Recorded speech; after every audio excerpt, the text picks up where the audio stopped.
بسم اللہ الرحمن الرحیم۔ جمعے کے دن کو اللہ تعالیٰ نے عبادت کے لیے خاص کیا ہے، جیسے عیسائیوں کے لیے اتوار اور یہودیوں کے لیے ہفتے کا دن ہے۔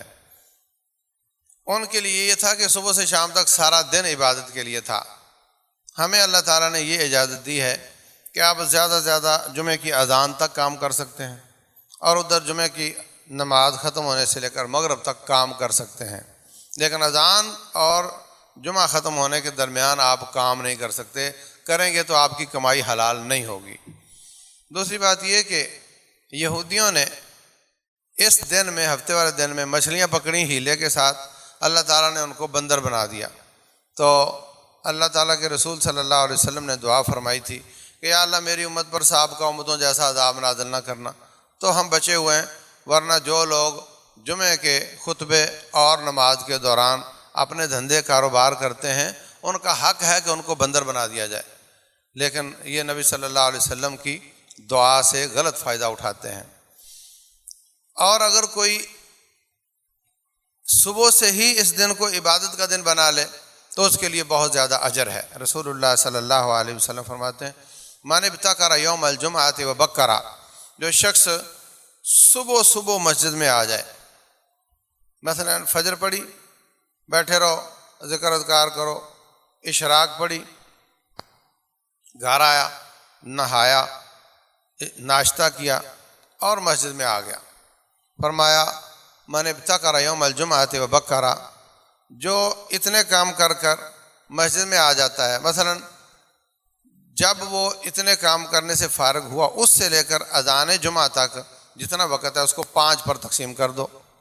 جو پہلی گھڑی آئے گی اس میں جو مسجد میں جائے گا اس کو اونٹ کی قربانی کا اجر ملے گا، اور جو اگلے گھنٹے میں 5 میں سے اگلے حصے میں جائے گا اس کو گائے اللہ کے راستے میں دینے کا اجر ملے گا، اور جو اس سے اگلے حصے میں آئے گا اس کو بکری، اور اس سے اگلے حصے والے کو مرغی، اور اس سے آخری حصے میں مسجد میں آنے والے کو انڈا اللہ کے راستے میں دینے کا اجر ملے گا۔ یہ حدیث پاک میں آتا ہے۔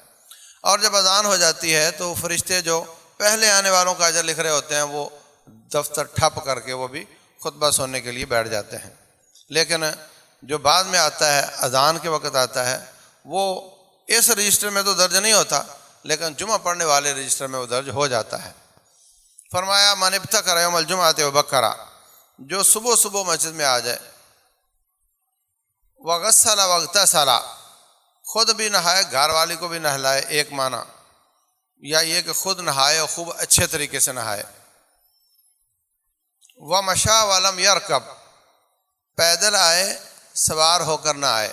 کتنے لوگ صبح واک کر رہے ہوتے ہیں، ڈاکٹروں نے ان کو آگے لگایا ہوا ہے کہ چلو واک کرو ورنہ مر جاؤ گے، اور وہ بیچارے واک کر رہے ہوتے ہیں، عورتیں بھی مرد بھی، لیکن جب یہ بات آتی ہے کہ مسجد میں پیدل جانا ہے تو وہ پریشان ہو جاتے ہیں کہ یہ کیا بات ہوئی، مسجد میں پیدل کیوں جائیں ہم، میں تو دور رہتا ہوں۔ حالانکہ ایسا کچھ نہیں ہے، زندگی میں ایک بار ہی کم از کم اس پہ عمل کر کے دیکھ لیں۔ فرمایا پیدل چل کر آئے، سوار ہو کر نہ آئے۔ نمبر 3، پہلا کیا تھا؟ صبح آئے۔ نمبر 2، اچھی طرح نہا کر آئے۔ نمبر 3، پیدل آئے۔ نمبر 4، دنا من الامام، امام کے قریب بیٹھے۔ ظاہر سی بات ہے وہ پہلے آ گیا تو اس کو جگہ مل جائے گی۔ 5واں نمبر یہ ہے واستمع ولم یلغو، کان لگا کر سنیں، وہاں پر توجہ ادھر ادھر نہ کرے۔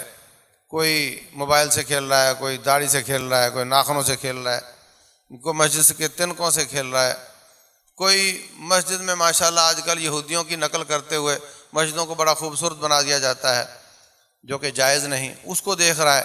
یہ کام نہ کرے بلکہ اس کے خطبے پر توجہ کرے۔ فرمایا ایسے شخص کو اس کے چلے ہوئے ہر قدم کے بدلے 1 سال کی عبادت کا اجر ملتا ہے۔ اگر وہ 100 قدم چل کر آیا تو 100 سال کی عبادت کا اجر ملتا ہے، اگر وہ 10 قدم چل کر آیا تو 10 سال کی عبادت کا اجر ملتا ہے۔ تو ہمیں ان احادیث پر عمل کر کے جنت کے میں جانے کے کمپٹیشن میں آگے بڑھنا چاہیے۔ وسارعوا الی مغفرۃ من ربکم وجنہ۔ بزرگ لوگ کہتے ہیں جناب وقت نہیں گزرتا، وہ تاش کے پھٹے پہ بیٹھا ہوتا ہے کوئی جناب، تو بھائی آ جاؤ نا، جب ہر طرف سے اللہ نے آپ کو فارغ کر دیا ہے مسجد میں آ جاؤ۔ مسجد میں آ کر اگر آپ کو سونا ہے تو مسجد میں سو جاؤ، اللہ کے نام تو لگ جاؤ نا، وہاں آرام کر سکتے ہیں، وہاں قرآن پڑھ سکتے ہیں۔ آپ آرام کریں گے تبھی عبادت میں ہے، آپ قرآن پڑھیں گے ڈبل عبادت میں ہے، آپ نفل پڑھیں گے ڈبل عبادت میں ہے۔ آپ تو مسجد میں آئیں، مسجد سے دل لگائیں۔ رسول اللہ صلی اللہ علیہ وسلم نے فرمایا رجل قلبہ معلق بالمسجد، جس شخص کا دل مسجد سے جڑ گیا قیامت والے دن سارے لوگ 50,000 سال دھوپ میں ہوں گے اور یہ اللہ تعالیٰ کے سائے میں ہوگا۔ اللہ عمل کی توفیق دے۔ وما علینا الا البلاغ۔